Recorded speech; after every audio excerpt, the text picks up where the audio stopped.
Speed declines after 25, but it doesn't have to. If you want to stay fast, keep watching because these 4 exercises will make a huge difference. Let's begin with a hamstring exercise, but it is not what you think. Sure, you can strengthen the hamstrings in the gym, but nothing will prepare you to run faster than running. The first one is old school running. And I don't mean running on the treadmill, run outside. The muscle recruitment for running on the treadmill is very different to running outside. We train to induce an adaptation with hopes that it improves the task. Weights, drills, and sub-maximal running are great to form a base for fitness and conditioning. However, max velocity sprinting can only be matched by performing the task. Running at your top speed improves performance and can reduce the risk of injury through proper exposure to this specific stimulus. People pull hamstrings and they can't figure out why. RDLs are great, eccentrics are great. Instead, you need to respect how demanding this activity is. You need to be ready and you need to appreciate that less is more. Try to find a space near you, somewhere where you can do 40 meters or 50 meters for 8 sets. Give yourself a good amount of rest before you go back to run. Remember, you can develop the potential to run faster in the gym, but you can only run fast if you try to run fast. Does that make sense? So far, if this is helping you, hit the subscribe button. Let's get you faster, stronger, and more explosive. Before I tell you the second exercise, one thing that we need to keep in mind is that the athletes who struggle with speed or struggle with strength lack dynamic trunk control, which can lead to diminished performance and also increased chances of injuries. The second exercise is great for glutes, hamstrings, quads, and for the erectors, which are important for dynamic trunk control. And the exercise is the rear foot elevated split squat. Keep watching because I will tell you a progression to the RFESS for you to derive more value out of, and later in the video I will talk about an exercise which is most people probably don't even think can increase speed, but it does. This exercise is an absolute beast to develop that single leg strength. The setup is simple. We want to make sure that the weight distribution is 70-30. 70% in the front leg.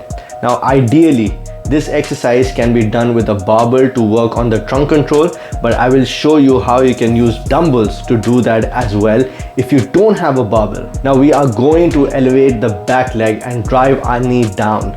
Remember, if you're struggling with stability, it is the weight. Drop it down slightly. The aim is to load up as your body gets stronger. As you keep doing this frequently, your stability increases, your capacity to produce force and power on a single leg increases, and that in turn leads to better speed and jumping ability. Now, we can change the position of the foot to target things differently.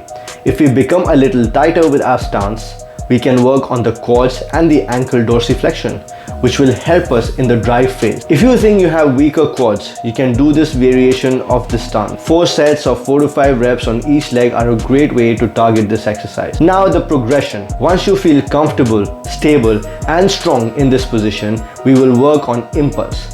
Impulse is producing higher force in the shortest period of time. Once you are in the rear foot elevated split squat position and the focus is on dynamic trunk control, we will try to move quickly through the reps, maintaining the tension in the core. The strength you have gained, we are going to increase its capacity to fire quickly as we recruit more fast twitch muscle fibers. This progression is incredible for overall athleticism and speed development, and it should be a part of your routine. 4 sets of 4 reps is a good start to really work on the power development. Now that was huge for strength, but now let's talk about acceleration, because speed isn't just about strength, it's about how fast you can apply it. The third one is wall sprints. We like to use wall sprints to really work on the drive and working on the amount of force we can put back on the ground, making it violent. Drive those knees and make sure that you are landing semi-flexed in the ankle where the heel is not touching the ground. So mostly on the midfoot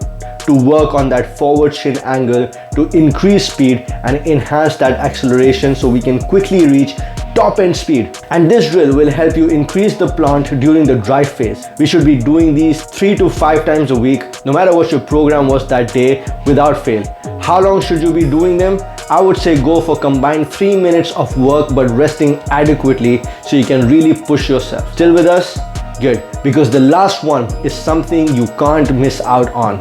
So stay with us. We covered force production. Now let's get into the overlooked key to speed, reflexive strength. The fourth one and the last one is a dumbbell clean to box step up. This is a reflexive strength drill. This makes us learn reflexive movement. At times when we are doing maximum voluntary contractions, we start to lose reflexes and we start to ignore various primal reflexes that help us run faster.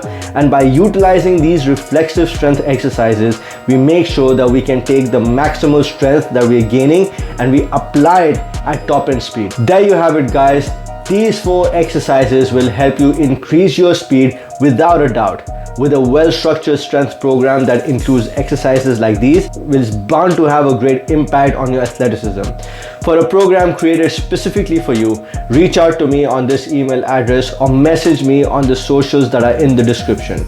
Like this video, share it with people who can benefit, and subscribe if you haven't. Stay tuned, and I would really recommend watching our video about how to increase your vertical jump height right here.